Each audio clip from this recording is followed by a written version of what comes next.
On va parler de bière ce soir avec l'échappée bière. Vous en êtes le dirigeant Sébastien Dubon. On est ravi de vous accueillir et vous organiser. Alors écoutez bien, c'est un sacré périple, hein.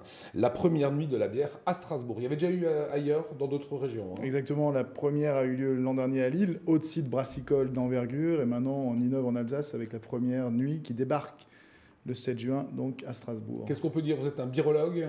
On peut parler de birologie, oui, c'est le terme qui est utilisé. On parle de zytologie, birologie, zytologie également. Pourquoi? Zytos par rapport à l'Antiquité, où qu'on est à l'origine du mot bière, on parlait de zytologie. D'accord. Le terme aujourd'hui est entré au Larousse depuis mai 2018, biérologie, donc on parlait de birologie. Ça c'est classe, Serena, Ouais. je suis zytologue. Zytologue. Personne ne comprend, Voilà, mais c'est c'est plutôt ça. pas mal. Ouais, ça. Ça va se passer le 7 juin, c'est un vendredi. Ça va commencer à 19 h pour le premier soir, évidemment, et ça se termine à 5 h du matin. Entre 19 et 5 h du matin, on va parler de bière, je vous l'ai dit, hein. Que va-t-il se passer?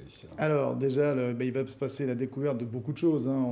L'objectif, c'est de passer un moment convivial, dans la bonne humeur, bien évidemment, et surtout, c'est d'entrer un petit peu dans la connaissance des bières, hein, parce qu'on peut parler de culture bière au sens global du terme. Donc on va commencer le premier arrêt, on ne pouvait pas ne pas s'arrêter. Chez Storig. Chez Storig, Voilà, les à belles la images que vous cité, découvrez exactement, là. Avec voilà, les magnifiques cuves en cuivre, etc. Donc là, voilà, on voit très bien, on va rentrer au cœur de la matière. Ça va être passionnant pour ce premier arrêt. On va profiter du Biergarten, en espérant qu'il fasse beau, bien évidemment, hein. Et ensuite, notre bus va continuer son périple. On pourrait parler d'un road trip, entre guillemets, pour aller dans une deuxième institution très importante qui est la Météor, hein, la première brasserie, la plus ancienne brasserie indépendante de France. Exactement, la famille Hague, avec Édouard notamment. Et là, on va s'arrêter à chaque fois, dans chaque brasserie, on va prendre le temps, hein, entre 1h30 et 2 h. Donc, première arrêt chez Storig, on va déjà aller voir un petit peu ce qui se passe autour donc, de la fermentation, comment est-ce qu'on construit une bière, faire comprendre aux gens justement que la bière, c'est avant tout une matière qui est vivante en fait. Hein, parce que tout le monde travaille de la même façon.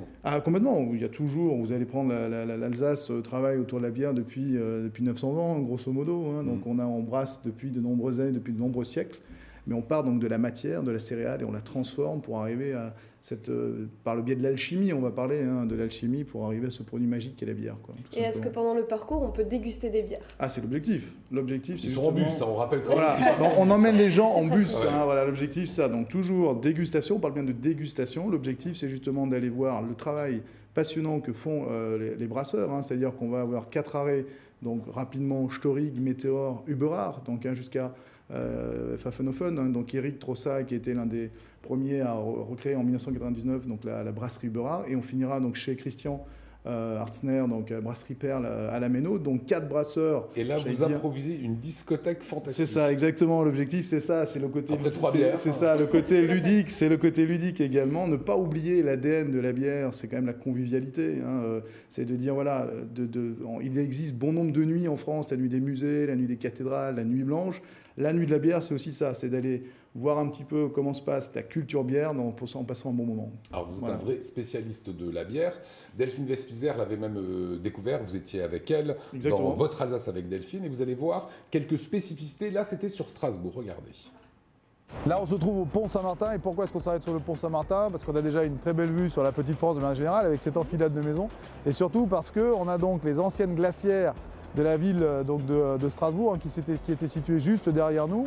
Et on a utilisé pendant donc des années, en fait la force hydraulique, hein, de l'eau exactement, ici, ouais, pour installer les glacières qui alimentaient l'ensemble du quartier ici de la Petite France, mais surtout qui permettaient de réfrigérer en fait la bière avant qu'on ait les systèmes de refroidissement, de froid industriel, etc. On produisait de la glace qu'on envoyait dans les anciennes glacières. Donc des pains de glace. Exactement, qu'on envoyait dans les glacières, que ce soit à Königshofen, à Kronenbourg ou encore à Schiltigheim, en fait, tout simplement. Voilà, et ça c'était le Strass Beer Tour. D'où elle vient cette passion pour la bière, Sébastien? Alors je vais dire, je remonte en 98, on va dire, hein, première incursion à Pilsner, à Plzeň, en République tchèque, donc à 500-600 km d'ici, hein, découverte de la Pilsner Urquell, qui est l'étendard, enfin dire l'étalon de la Pils. Donc à Plzeň. Et là, c'est vrai que j'ai donc première chose 98 et ensuite 2009 aux États-Unis, sur la côte ouest, où là la révolution craft beer m'a piqué en fait.